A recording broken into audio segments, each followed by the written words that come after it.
Assalamualaikum sahabat Cementil, cerita menarik tentang Islam yang legendaris. Hari ini saya akan menceritakan kisah tentang sebuah desa yang dihantui oleh rumah tua yang misterius dan sebuah ular raksasa yang melindungi desa tersebut. Namun sebelumnya, saya sarankan untuk menuliskan sholawat untuk Nabi Muhammad, agar kelak sholawat ini bisa menjadi saksi untuk mendapat syafaat di akhirat. Like dan subscribe ke channel ini, sangat membantu menyebar dakwah Islam, dan semoga menjadi amal jariah. Di sebuah desa terpencil yang dikelilingi oleh hutan lebat, berdirilah sebuah rumah tua dengan dinding-dinding yang tampak rapuh, beratapkan genteng yang sebagian besar sudah berlubang, dan dipenuhi lumut serta tumbuhan liar yang menjalar hingga ke jendela-jendela yang pecah. Warga desa, meski setiap hari melewati rumah itu, selalu menundukkan pandangan mereka seolah menghindari sesuatu yang tidak kasat mata namun terasa nyata kehadirannya di sekeliling bangunan itu. Rumah tersebut sudah lama tidak dihuni, dan ketika ditanya tentang pemiliknya, orang-orang hanya menggelengkan kepala dengan ekspresi waspada yang membuat siapa saja enggan bertanya lebih jauh. Cerita-cerita misterius tentang rumah itu terus beredar di kalangan anak-anak dan orang tua, mulai dari suara-suara aneh hingga bayangan yang terkadang terlihat di malam hari, meskipun semua orang bersumpah tidak ada yang tinggal di sana. Para sesepuh desa yang sudah meninggal dunia dahulu pernah berpesan kepada anak-anak mereka untuk tidak pernah mendekati rumah itu, namun mereka tidak pernah memberikan alasan yang jelas, hanya menyebutkan bahaya besar dengan wajah penuh ketakutan. Seiring berjalannya waktu, misteri rumah tua itu menjadi bagian dari cerita rakyat setempat, dengan berbagai kisah horor yang semakin memperkuat stigma tentang keangkerannya. Beberapa pemuda desa pernah mencoba mendekati rumah itu untuk membuktikan bahwa cerita-cerita tersebut hanyalah mitos belaka, namun tak satu pun dari mereka yang berani masuk lebih dari halaman depan. Dalam keheningan malam, suara-suara seperti langkah kaki terkadang terdengar dari dalam rumah itu, membuat beberapa warga yang tinggal di dekatnya sulit tidur tanpa rasa takut yang menyelimuti. Ketika seseorang mencoba membahas lebih dalam tentang rumah itu, orang-orang tua desa sering mengalihkan pembicaraan, sementara pandangan mereka dipenuhi kekhawatiran yang sulit dimengerti. Rumah itu berdiri seperti saksi bisu dari masa lalu yang kelam, menunggu seseorang yang cukup berani atau cukup bodoh untuk mengungkap rahasianya. Suatu hari yang cerah namun terasa suram, Sutisna, seorang pemuda desa yang dikenal pemberani dan selalu taat menjalankan ajaran agama, mendengar suara desisan aneh yang berasal dari arah rumah tua itu saat ia berjalan pulang dari masjid. Suara itu begitu lirih namun cukup jelas hingga membuat Sutisna berhenti dan mencoba memperhatikan dengan seksama, sementara perasaan ingin tahunya mulai menggugah keberaniannya. Sutisna, yang terbiasa menghadapi tantangan dan kerap dijadikan panutan oleh pemuda-pemuda lain di desa, merasa bahwa suara tersebut seolah memanggilnya untuk mendekat. Ketika ia kembali ke rumah, ia mencoba menceritakan apa yang didengarnya kepada kedua orang tuanya. Namun mereka justru terlihat marah dan memintanya untuk tidak mendekati rumah itu. "Nak, jangan pernah main-main dengan sesuatu yang tidak kau pahami, terutama yang sudah dilarang oleh orang-orang tua di desa ini," ujar ibunya dengan nada penuh kekhawatiran.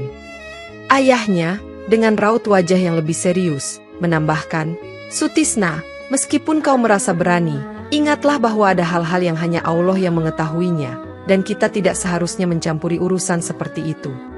Namun, semakin mereka melarang, rasa penasaran Sutisna semakin memuncak, dan ia merasa ada sesuatu yang harus ia ungkap dari rumah itu untuk kebaikan semua orang.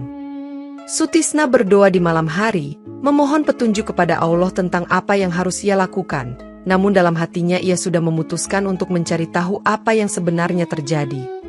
"Aku percaya pada Allah, dan jika aku melakukan ini dengan niat yang baik, aku yakin Dia akan melindungiku," bisik Sutisna kepada dirinya sendiri sebelum tidur. Dengan tekad yang sudah bulat, ia mulai mempersiapkan dirinya untuk menyelidiki rumah tua itu, meskipun ia tahu akan menghadapi banyak rintangan dan ketakutan. Pada malam yang gelap dan sunyi, dengan hanya ditemani oleh suara jangkrik dan angin yang berdesir lembut, Sutisna mengambil senter kecil, mengenakan jaket tebal, dan melangkah menuju rumah tua itu dengan hati berdebar. Sesampainya di depan rumah, ia berdiri sejenak, membaca doa perlindungan, dan meyakinkan dirinya bahwa Allah selalu bersamanya dalam setiap langkahnya. Pintu kayu rumah itu berderit pelan ketika Sutisna mendorongnya, mengeluarkan suara yang memecah kesunyian malam, membuat bulu kuduknya berdiri. Ketika ia melangkah masuk, Bau pengap dan aroma kayu lapuk langsung menyambutnya, sementara matanya berusaha menyesuaikan diri dengan kegelapan di dalam ruangan itu. Dengan senter yang ia arahkan ke sekeliling, ia melihat dinding-dinding penuh dengan coretan aneh yang sepertinya tidak pernah ia lihat sebelumnya, membuat pikirannya dipenuhi tanda tanya. Di sudut ruangan, ia menangkap bayangan besar yang bergerak cepat, seolah-olah sedang mengawasinya, membuatnya terkejut hingga tubuhnya gemetar. Sutisna mencoba membaca ayat-ayat Al-Quran dengan suara pelan untuk menenangkan dirinya, namun rasa takut mulai menguasainya saat ia mendengar suara langkah yang semakin mendekat. Ketakutannya memuncak ketika suara langkah itu berhenti tepat di belakangnya, membuatnya berbalik dengan cepat namun tidak menemukan apa-apa kecuali kegelapan. Tanpa berpikir panjang, ia segera berlari keluar dari rumah itu, meninggalkan senter yang terjatuh di lantai, sementara kakinya seolah tidak mampu bergerak cukup cepat. Sampai di rumah, ia terengah-engah sambil bersujud, memohon ampunan dan perlindungan kepada Allah atas keberaniannya yang mungkin sudah melewati batas. Setelah kejadian di rumah tua itu, Sutisna tidak bisa tidur dengan tenang, dan dalam doa-doanya, ia terus memohon petunjuk kepada Allah untuk memahami apa yang telah terjadi. Pada malam ketiga setelah kejadian tersebut, Sutisna bermimpi berada di sebuah tempat yang dipenuhi cahaya namun terasa sangat asing, seperti tidak berada di dunia ini. Di tempat itu, ia melihat seorang lelaki tua berjubah putih yang memberikannya sebuah kitab kecil dengan tulisan yang tidak ia mengerti, sambil berkata, "Kunci dari semuanya ada di sini." Lelaki itu menghilang begitu saja, meninggalkan Sutisna dengan rasa penasaran yang mendalam tentang arti dari mimpinya dan hubungan kitab itu dengan rumah tua tersebut. Dalam mimpinya yang lain, Sutisna melihat dirinya kembali ke rumah tua itu, namun kali ini ia ditemani oleh suara-suara lantunan ayat suci Al-Quran yang memberikan ketenangan. Ia melihat bayangan besar yang sebelumnya membuatnya ketakutan, namun kali ini bayangan itu tidak bergerak dan hanya diam di tempat seperti menunggunya. "Apa yang kau cari ada di balik dinding itu?" Sebuah suara bergema dalam mimpinya, memberikan petunjuk yang jelas namun tetap penuh teka-teki. Ketika Sutisna terbangun, ia langsung mengambil wudhu dan sholat malam, memohon keberanian serta perlindungan Allah untuk menjalani apapun yang akan terjadi. Ia merasa bahwa mimpinya adalah cara Allah memberikan petunjuk, namun ia masih ragu apakah ia harus mengikuti atau mengabaikan pesan-pesan tersebut. Dengan hati yang berat namun penuh keyakinan, Sutisna memutuskan untuk kembali ke rumah tua itu, kali ini dengan persiapan yang lebih matang dan iman yang lebih kuat. Dengan tekad yang semakin kuat setelah mimpinya, Sutisna memutuskan untuk kembali ke rumah tua itu, kali ini ditemani oleh dua sahabatnya, Arif dan Jalal, yang juga dikenal sebagai pemuda soleh di desa tersebut.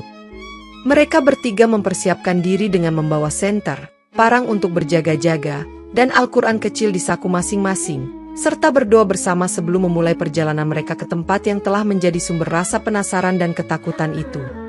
Saat mereka memasuki rumah tua itu untuk kedua kalinya, suasana terasa lebih mencekam dibanding sebelumnya, dengan suara angin yang berhembus melalui celah-celah kayu tua yang membuat ruangan dipenuhi desis misterius. Ketika mereka menyusuri ruang tengah yang gelap, Sutisna menemukan sesuatu yang membuatnya terdiam. Sebuah kulit ular yang sangat besar tergeletak di lantai, mengisyaratkan keberadaan ular yang jauh lebih besar dari ukuran biasa. "Subhanallah, lihat ini," ucap Sutisna dengan nada bergetar, sambil menunjuk ke arah kulit ular tersebut, membuat Arif dan Jalal mendekat dengan wajah penuh tanda tanya dan sedikit ketakutan. "Apa mungkin ular sebesar ini bisa ada di sini?" tanya Jalal dengan nada ragu, sementara Arif mencoba tetap tenang meskipun jelas terlihat bahwa hatinya mulai diliputi rasa waspada.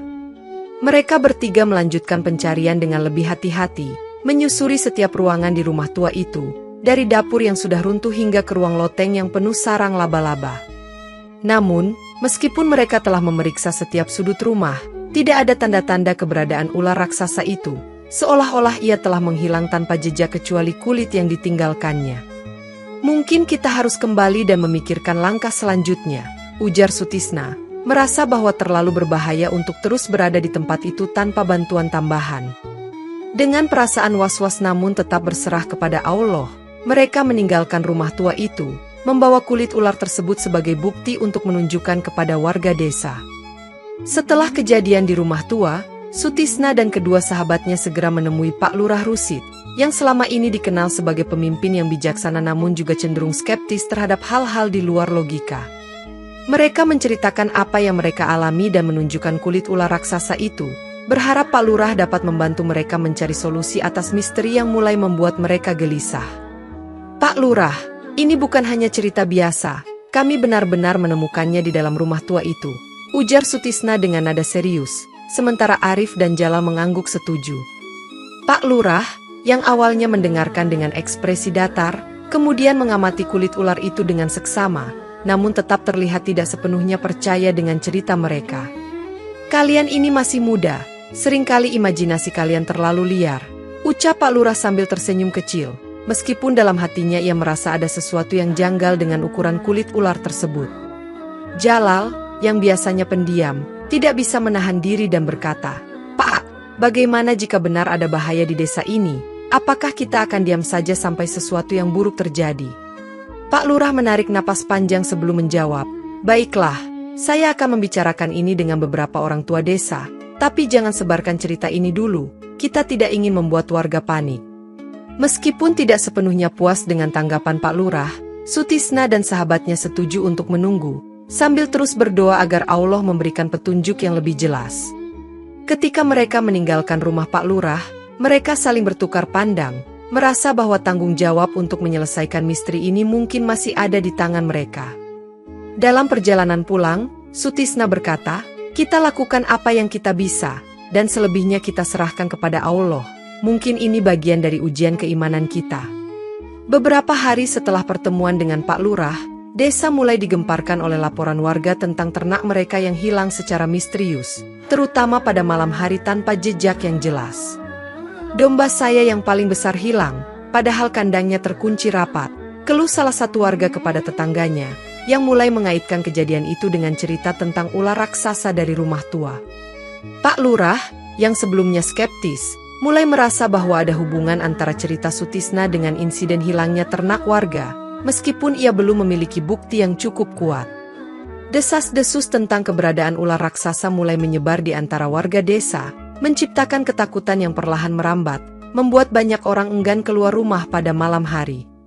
Sutisna, yang mendengar kabar ini, merasa bahwa firasatnya selama ini benar dan bahwa mereka tidak bisa menunggu lebih lama untuk mencari cara menyelesaikan masalah tersebut.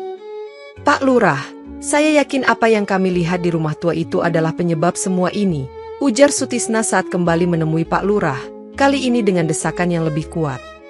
Pak Lurah, meskipun masih ragu, akhirnya memutuskan untuk memanggil beberapa pemuda desa yang pemberani untuk berjaga-jaga di sekitar area yang sering dilaporkan menjadi tempat hilangnya ternak. "Kita tidak boleh langsung mengambil kesimpulan, tapi kita juga tidak bisa mengabaikan tanda-tanda ini," kata Pak Lurah dengan nada serius, sambil berusaha menenangkan warga yang semakin gelisah. Sutisna bersama Arif dan Jalal menawarkan diri untuk membantu menjaga keamanan desa, meskipun mereka tahu bahwa tugas ini akan membawa mereka lebih dekat dengan bahaya. Dengan doa bersama yang dipimpin oleh imam desa, para pemuda dan warga memulai langkah mereka untuk mencari tahu kebenaran, sambil berharap bahwa perlindungan Allah senantiasa menyertai mereka. Ketika desas-desus tentang ular raksasa semakin menyebar, seorang pemburu bernama Pak Garok, yang dikenal karena keahliannya menangkap hewan-hewan liar, kebetulan sedang melewati desa itu dan mendengar cerita yang menarik perhatiannya. Pak Garok, dengan penampilannya yang garang dan penuh percaya diri, segera menemui Pak Lurah di balai desa untuk menawarkan jasanya dalam menangkap ular yang diduga bersembunyi di rumah tua tersebut. "Saya sudah banyak menangkap ular besar di hutan, dan saya yakin yang satu ini tidak akan terlalu sulit jika kalian bersedia membantu saya," ujar Pak Garok dengan nada tegas, membuat warga yang mendengarnya sedikit lega. Pak Lurah, yang semula ragu dengan kehadiran orang asing ini, akhirnya mempertimbangkan tawarannya setelah mendengar keahliannya dalam berburu hewan buas dan melihat bahwa warga mulai menaruh harapan padanya. "Tapi ini bukan tugas biasa, Pak Garok. Kami sudah melihat kulit ular itu, dan ukurannya tidak masuk akal," kata Pak Lurah, memperingatkan pemburu tersebut agar tidak meremehkan bahaya yang ada. Pak Garok tersenyum tipis dan menjawab, "Justru itulah tantangannya. Saya akan menangkap ular itu, tapi saya butuh imbalan, kambing atau sapi untuk mengganti biaya dan tenaga saya." Warga desa, meskipun merasa berat hati, setuju untuk memberikan apa yang diminta oleh Pak Garok, karena mereka tidak melihat pilihan lain untuk menyelesaikan masalah ini. Sutisna, yang mendengar rencana ini, merasa sedikit ragu dengan niat Pak Garok, namun ia tetap berharap bahwa kehadirannya dapat membawa solusi yang selama ini mereka cari. "Jika ini demi keselamatan desa, kami harus mencoba," kata Sutisna kepada Arif dan Jalal, yang setuju meskipun mereka juga merasa ada sesuatu yang aneh dengan kepercayaan diri Pak Garok. Dengan persetujuan warga, Pak Garok mulai mempersiapkan rencana untuk menangkap ular raksasa itu, sementara desa diliputi rasa harap-harap cemas akan keberhasilan upaya ini. Setelah mendapatkan izin dan bantuan dari warga desa, Pak Garok mulai mempersiapkan jebakan besar di sekitar rumah tua, menggunakan teknik-teknik yang biasa ia gunakan untuk menangkap hewan liar di hutan. Ia memasang tali baja yang kuat di sekitar rumah, menyusunnya sedemikian rupa sehingga akan menjerat ular jika mencoba mendekati umpan yang telah ia siapkan. "Kita butuh umpan yang besar untuk menarik perhatian ular ini," ujar Pak Garok kepada warga, sambil memilih kambing dan sapi yang paling gemuk dari milik warga untuk digunakan dalam jebakan tersebut. Pak Lurah awalnya ragu untuk memberikan hewan ternak desa, namun ia tidak memiliki pilihan lain karena warga mendesaknya untuk segera menyelesaikan masalah ini. Kambing dan sapi itu diikat di tempat yang strategis di halaman rumah tua, sementara jebakan diletakkan di titik-titik tertentu yang telah diperhitungkan dengan cermat oleh Pak Garok. "Kita harus memastikan jebakan ini kuat, karena ular sebesar itu pasti akan berusaha melawan," kata Pak Garok sambil memeriksa satu persatu alat yang telah ia pasang. Sutisna dan beberapa pemuda desa membantu mengawasi proses pemasangan jebakan, meskipun mereka tidak dapat menyembunyikan rasa khawatir yang terus menghantui mereka. Ketika matahari mulai terbenam, jebakan telah sepenuhnya terpasang, dan semua warga diminta untuk menjauh dari area rumah tua demi keselamatan mereka. "Kita tinggal menunggu sekarang. Jika ular itu benar-benar ada, malam ini akan menjadi malam terakhirnya berkeliaran di desa ini," ucap Pak Garok dengan percaya diri. Malam itu, desa diliputi keheningan yang mencekam, sementara semua mata tertuju pada rumah tua, menunggu tanda-tanda keberhasilan jebakan tersebut. Ketika pagi tiba, warga desa berkumpul di dekat rumah tua dengan penuh harap, namun pemandangan yang mereka temukan membuat mereka terkejut sekaligus khawatir. Jebakan yang telah dipasang dengan begitu cermat oleh Pak Garok hancur berantakan, dengan tali baja yang putus dan beberapa perangkap yang tertanam di tanah terlepas dari tempatnya. Kambing dan sapi yang dijadikan umpan juga hilang tanpa jejak, meninggalkan bekas darah di tanah yang semakin memperkuat dugaan bahwa ular raksasa benar-benar telah datang pada malam itu. "Ini tidak mungkin, saya sudah memasang jebakan ini dengan sangat kuat," kata Pak Garok dengan nada frustrasi, sambil memeriksa sisa-sisa perangkap yang tidak lagi berguna. Pak Lurah, yang juga berada di tempat itu, mulai menyadari bahwa ular ini bukanlah makhluk biasa, tetapi sesuatu yang lebih besar dan lebih pintar dari yang mereka bayangkan. "Pak Garok, apakah kita harus melibatkan orang lain? Mungkin ini bukan tugas untuk satu orang saja," tanya Pak Lurah dengan nada prihatin, sementara warga desa terlihat semakin gelisah. Sutisna, yang juga berada di sana, merasa bahwa ini adalah peringatan bagi mereka untuk lebih berhati-hati, dan ia mulai merasakan bahwa mereka mungkin membutuhkan pendekatan spiritual, bukan hanya fisik. "Ular ini seperti tahu apa yang kita rencanakan. Mungkin ada sesuatu yang lebih dari sekadar naluri hewan di sini," ucap Sutisna kepada Arif dan Jalal dengan nada serius. Pak Garok, meskipun merasa terpukul dengan kegagalannya, bertekad untuk mencoba lagi dengan strategi yang lebih matang, namun ia juga mulai meragukan kemampuannya sendiri. Dengan rasa khawatir yang semakin membesar, warga desa mulai berkumpul di masjid untuk memohon perlindungan dan petunjuk dari Allah, berharap bahwa mereka akan menemukan cara untuk mengatasi bahaya yang semakin nyata ini. Merasa bahwa kegagalan jebakan sebelumnya adalah tamparan bagi harga dirinya, Pak Garok memutuskan untuk mengambil langkah yang lebih berani, yaitu masuk ke dalam rumah tua itu sendirian tanpa bantuan siapapun.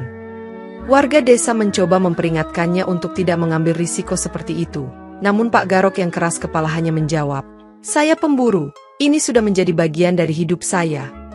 Dengan membawa tombak dan pisau panjang sebagai perlindungan, Pak Garok memasuki rumah tua itu pada malam hari, melewati pintu yang berderit dan lorong-lorong gelap yang dipenuhi bau pengap. Ketika ia sampai di bagian terdalam rumah, sebuah pemandangan yang mengejutkan dan sekaligus menegangkan muncul di hadapannya. Sebuah sarang besar dengan telur-telur yang ukurannya sebesar kepala manusia dewasa. Telur-telur itu tersusun rapi di tengah tumpukan daun-daun kering dan ranting, menunjukkan bahwa ular itu adalah betina yang sedang melindungi anak-anaknya dari ancaman luar. Subhanallah, gumam Pak Garok dengan napas tertahan, menyadari bahwa ular tersebut bukan hanya hewan liar biasa, melainkan makhluk yang sedang mempertahankan kehidupannya. Suara desisan pelan terdengar dari sudut ruangan, dan Pak Garok segera menyadari bahwa ular itu ada di dekatnya, mengawasi setiap gerak-geriknya dengan mata tajam yang berkilauan dalam kegelapan. Dalam ketegangan itu, Pak Garok merasa bahwa ia telah melewati batas dengan mengganggu sarang tersebut, dan rasa bersalah mulai merayapi hatinya.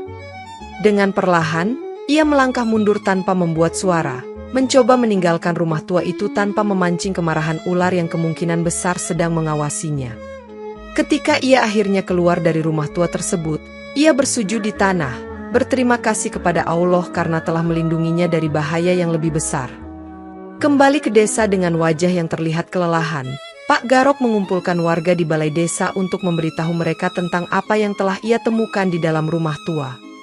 Ular itu bukan hanya sekadar ular besar, ia adalah betina yang sedang melindungi anak-anaknya, ujar Pak Garok dengan nada serius, sambil menjelaskan tentang sarang dan telur-telur besar yang ia lihat. Beberapa warga tampak terkejut, sementara yang lain terlihat tidak sabar, berharap bahwa Pak Garok akan segera memberikan solusi untuk menghilangkan ancaman tersebut.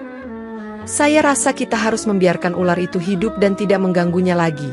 Jika kita terus memaksanya, itu hanya akan membuat keadaan semakin buruk. Lanjut Pak Garok, mencoba meyakinkan warga bahwa ini adalah pilihan yang paling bijak. Namun, sebagian warga langsung bereaksi dengan nada keberatan. Salah satunya berkata, "Bagaimana bisa kita membiarkan sesuatu yang sudah memakan ternak kita begitu saja?"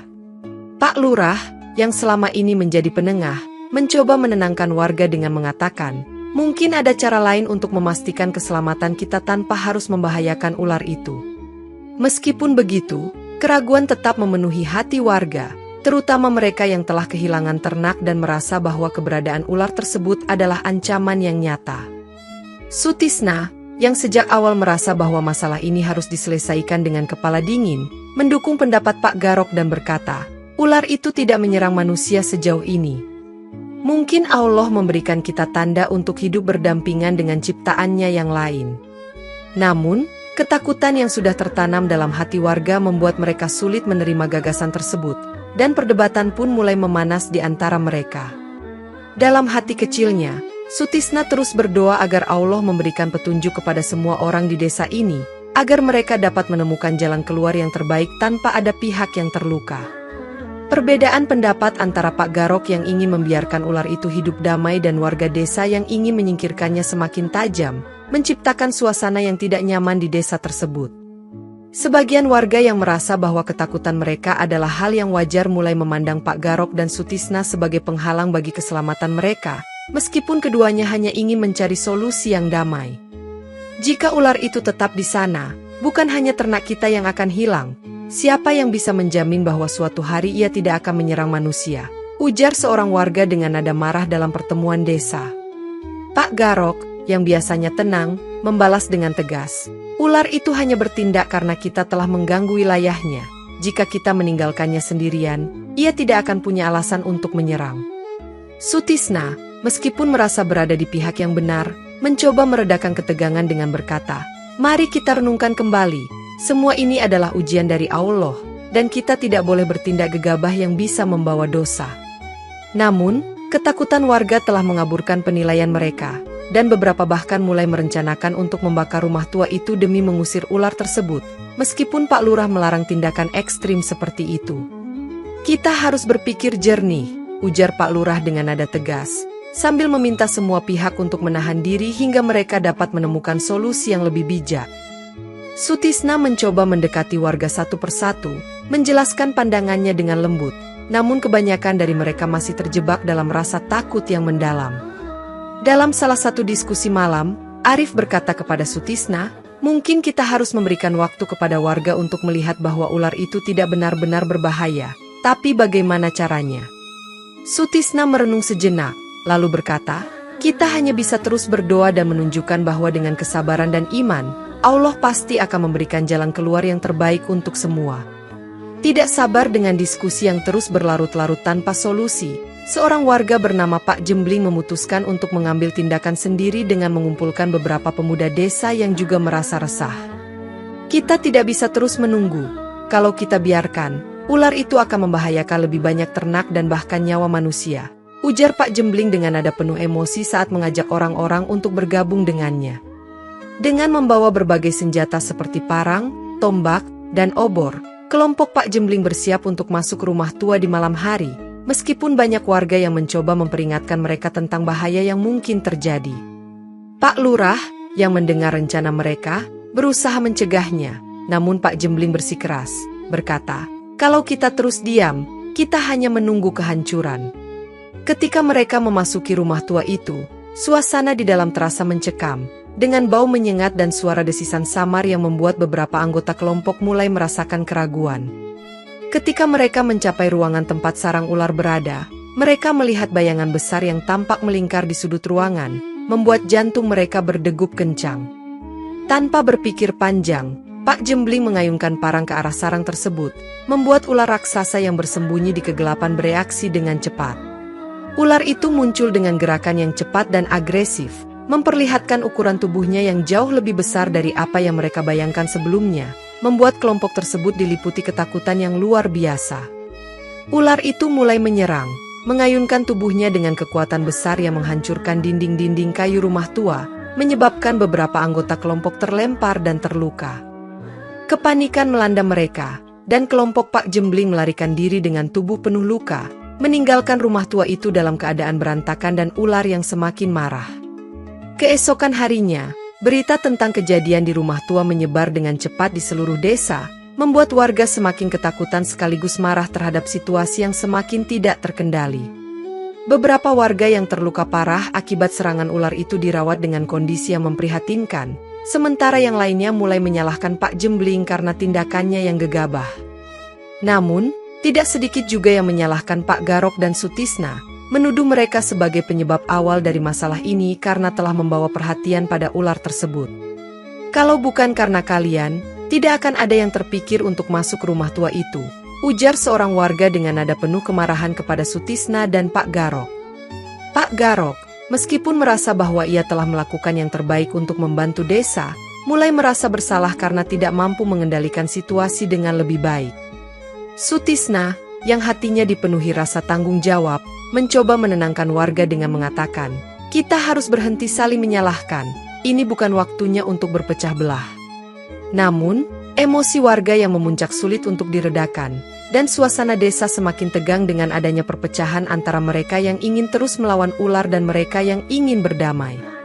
Pak Lurah, yang melihat situasi ini, mencoba menjadi penengah, namun ia sendiri mulai kehilangan kendali atas warganya yang terpecah oleh ketakutan dan kemarahan.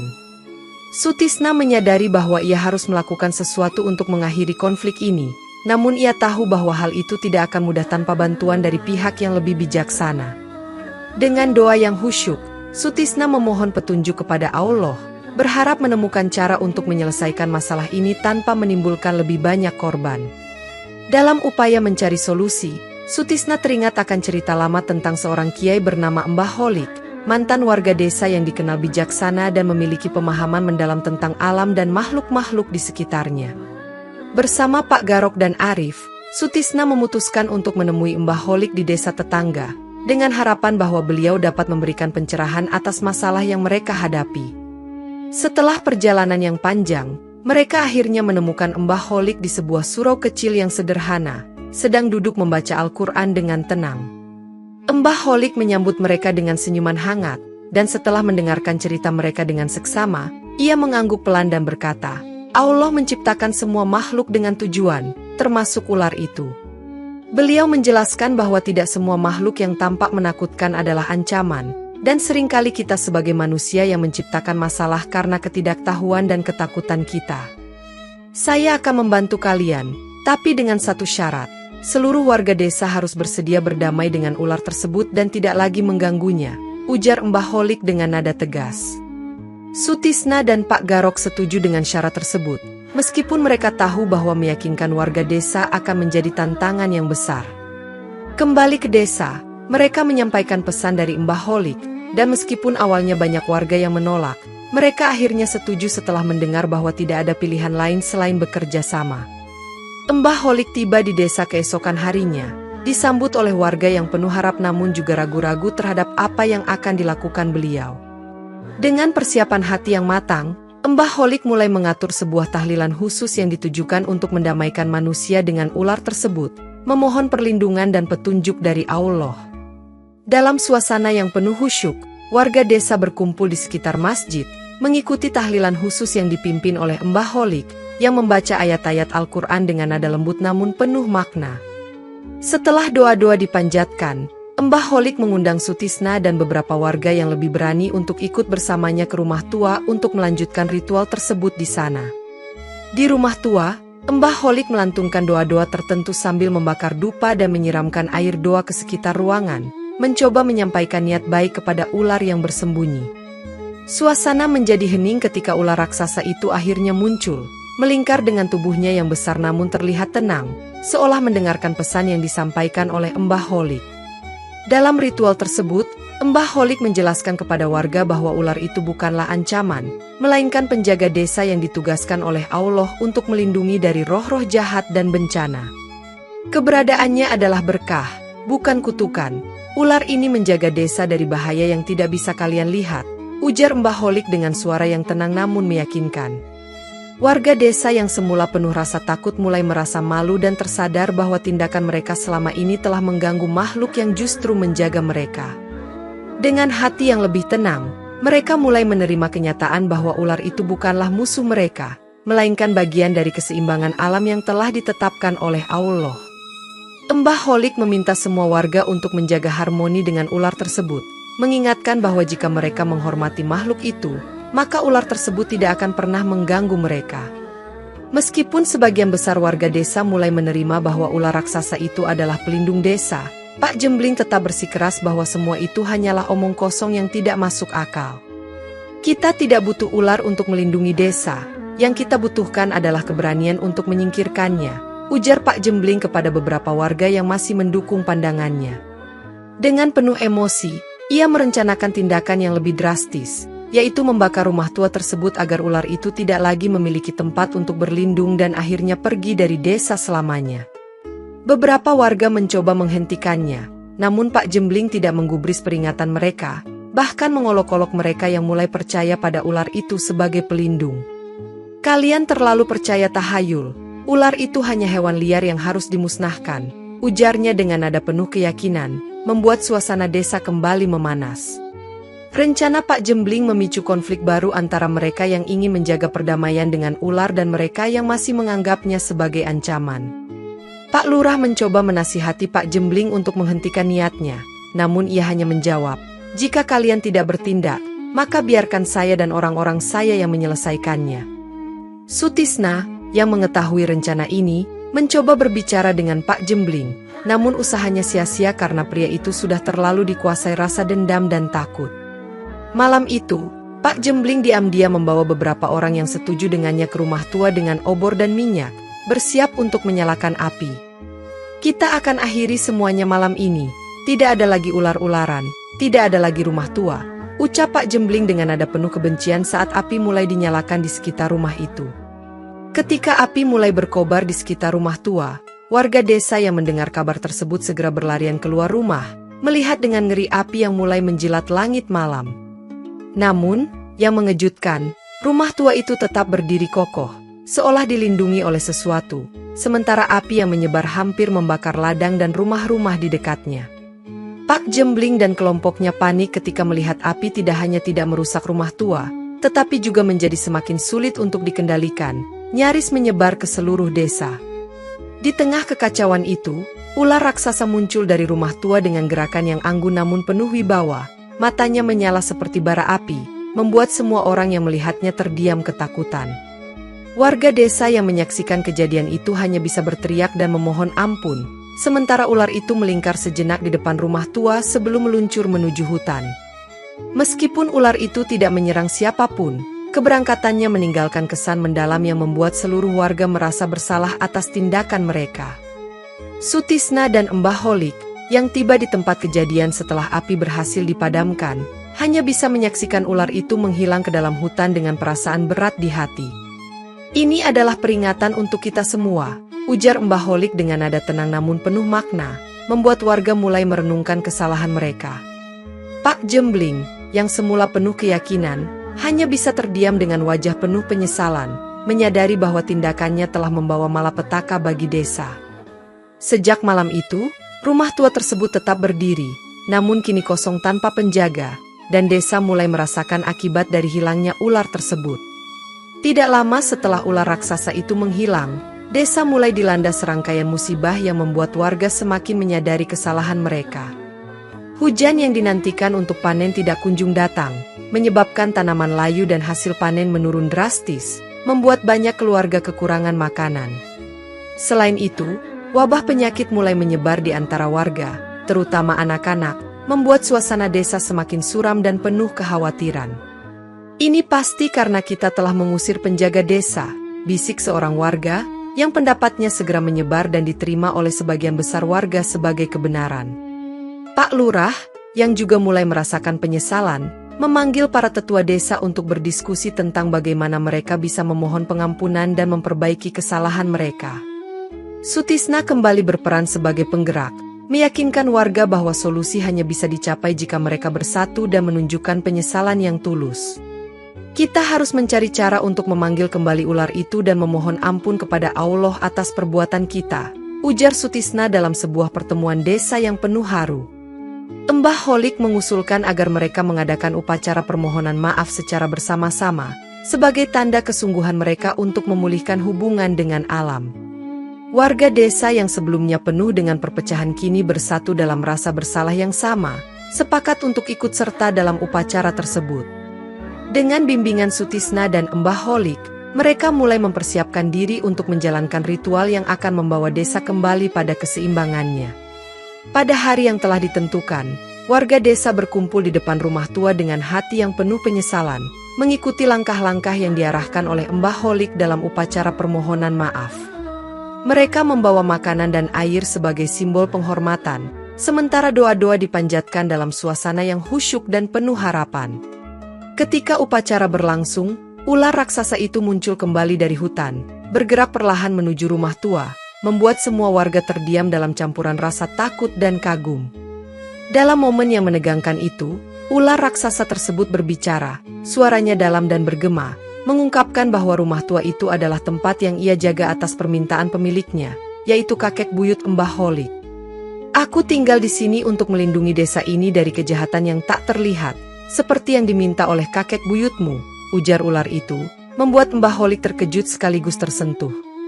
Warga desa yang mendengar hal ini mulai menyadari bahwa ular itu bukan musuh mereka, melainkan pelindung yang selama ini menjaga mereka dari bahaya yang tidak mereka ketahui.